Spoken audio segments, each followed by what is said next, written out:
Well, this is a Brough Superior. It's a V-twin, as you can see, 990cc, a wonderful motorcycle of its period. In fact, during the 1920s and 30s, you could really say this was the superbike of that period. Each one was guaranteed 100 miles an hour before it left the factory of this particular model. And that was an incredible speed at that time. It was called the Rolls Royce among motorcycles, and with very good reason.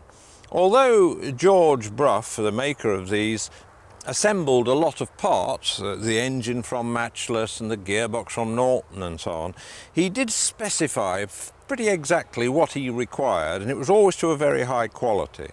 And when he put these things together, it was with very great care and a high degree of perfection. There are all sorts of features which justify this name, Rolls Royce of motorcycles. The handlebar layout is smooth and clean. The mudguarding is adequate, remembering the roads were muddy and dirty. The noise is pleasant but muted with these wonderful exhaust systems.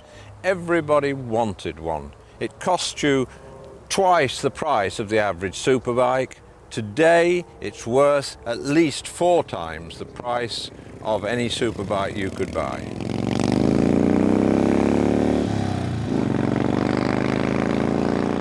The machine had many famous riders, one of whom was Laurence of Arabia.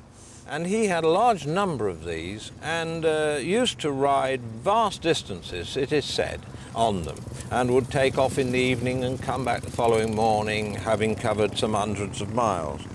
And of course he was a great writer, and amongst his writings he has actually written poetry about the pleasures and joys of floating through the countryside with this magnificent beast of a motorcycle.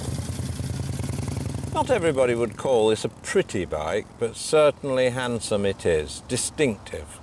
You would recognize one of these coming towards you miles away, largely because of the very wide chrome-plated tank.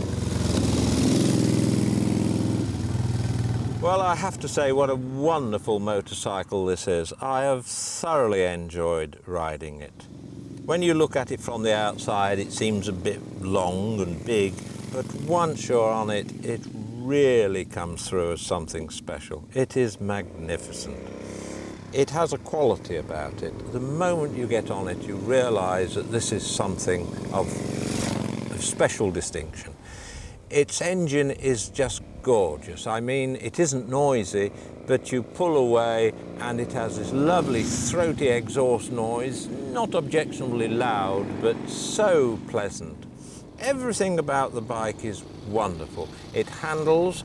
For its year, the braking is quite good. It's very difficult to fault it. The riding position is good. All about it is excellent, and you feel proud to be on it. I suppose instead of Rolls Royce, I'd probably say it was the Bentley of motorcycles.